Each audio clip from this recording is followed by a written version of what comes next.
अनंत रूपे घेती परियसी विश्वव्यापक गुरुचरित्राच्या वाचनामुळे जर तुम्ही प्रेग्नन्सीसाठी ट्राय करत असाल किंवा पेरेंट्स, मी अमृता नवीन मध्ये तुमचं सगळ्यांचं स्वागत. आज आहे डे 9. आपल्या चॅनलवरती गर्भसंस्कार वर्कशॉप चालू आहे, त्याचा डे 9 आज आहे. आणि मागच्या आठवड्याच्या शेड्यूल प्रमाणे आज आपण गुरुचरित्राचं वाचन करणार आहोत. गुरुचरित्र जर अध्याय तुम्ही ऐकला असेल तर आज आपल्या पोथीतला दुसरा अध्याय चालू होणार आहे. गुरुचरित्र तुम्ही वाचताय का किंवा श्री गुरुदेव दत्तांचं ध्यान तुम्ही करताय का, मला कॉमेंटमध्ये नक्की सांगा.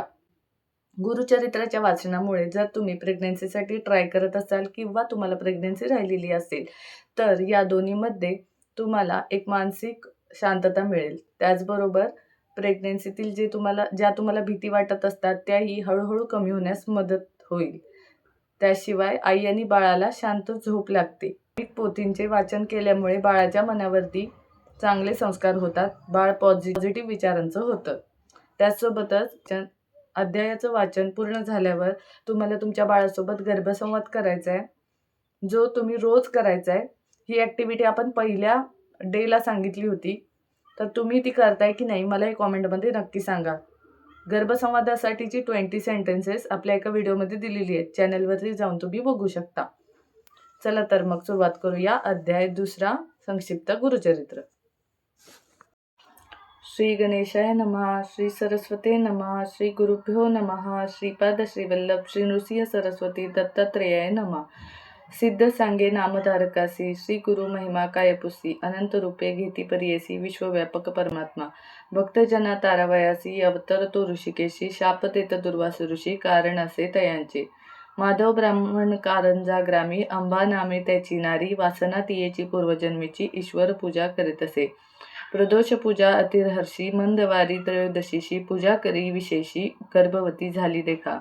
नवमास होता तियेसी, प्रसूत झाली शुभ दिवशी, पुत्र झाला म्हणून आनंदले माता पिता. जन्मताच तो बालक ओंकार शब्द म्हणत असे, तटस्थ झाले लोक सर्व, अभिनव आजी देखिले. उपजता ओंकार जपत, अन्य काही न बोलत, सदा हास्य करत, म्हणून चिंतती माता पिता. अमुचे मनुची वासना, तू पुरवावी नंदना, बोबड्या बोलांना ऐकावे वाटे पुत्रराया. खून करोनी मातेसी, बाळ दाखवी संतोषी, व्रतबंध करिता आपणासी, येतील म्हणे बोल सकल. ऐकोणी ऐसे माता पिता, व्रतबंधन तत्वता, म्हणती करू निश्चिता, करू लागले तयारी.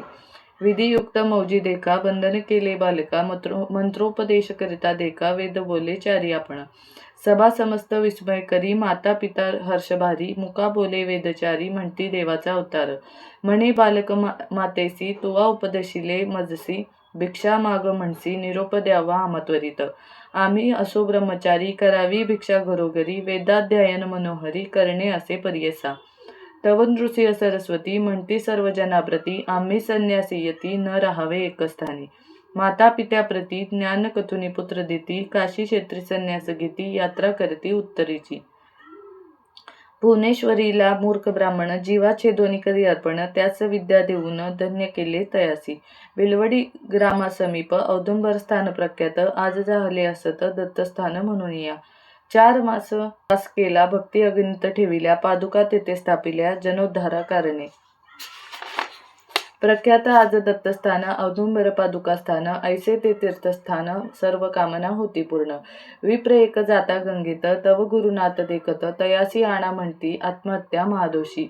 श्री गुरुवचन ऐकोनी, गेले शिष्य धावूनी, त्या विप्राते काढोनी, आणिला गुरु सन्मुख. श्री गुरु म्हणती तयासी, का देह त्याग करिसी, प्राणत्याग महादोषी, वृत्तांत सांगा आम्हा. पक्ष मास भोजन करिता, उदरव्यथेने कष्टता, सहन न होता प्राण देता. काय सांगू गुरुराया, संशय न धरू आपले मुनी, भिवू नको अंतःकरणी, व्याधी गेली पळोनी, भोजन करी पोटभरी. पीडामुक्त केले विप्रासी, मुढा विद्वान करिसी, व्यथेने पीडित ब्राह्मणासी, त्यासी व्याधीमुक्त करिसी.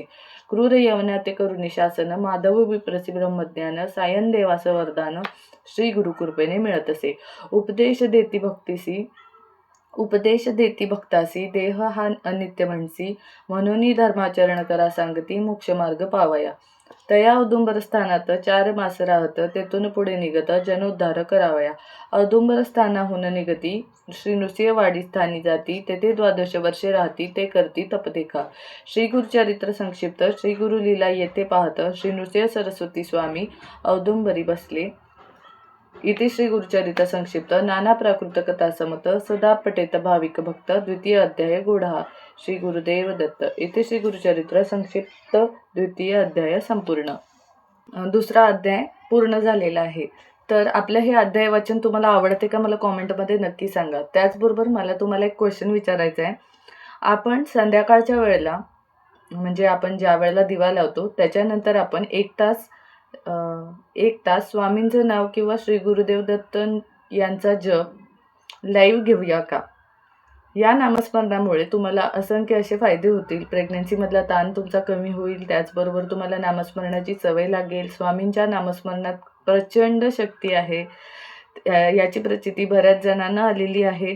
तर माझ्याकडून स्वामींसाठी सेवा अशा प्रकारची सेवा व्हावी यासाठी मी तुम्हाला विचारत आहे की आपल्या चॅनलवरती आपण संध्याकाळचा 1 तास नामस्मरणाचा लाईव्ह घ्यायचा का? मला कॉमेंटमध्ये नक्की सांगा. त्याचबरोबर प्रेग्नन्सी रिलेटेड आणि बेबी केअर रिलेटेड आपल्या चॅनलवरती मला तुमचं मत सांगा की आपण कोणत्या वेळेला नामस्मरण घेऊया. प्रेग्नन्सीमध्ये देवाचं नामस्मरण करणं या गोष्टीला खरंच खूप महत्त्व आहे. नामस्मरणाचे भरपूर असंख्य आपल्याला फायदे होतात.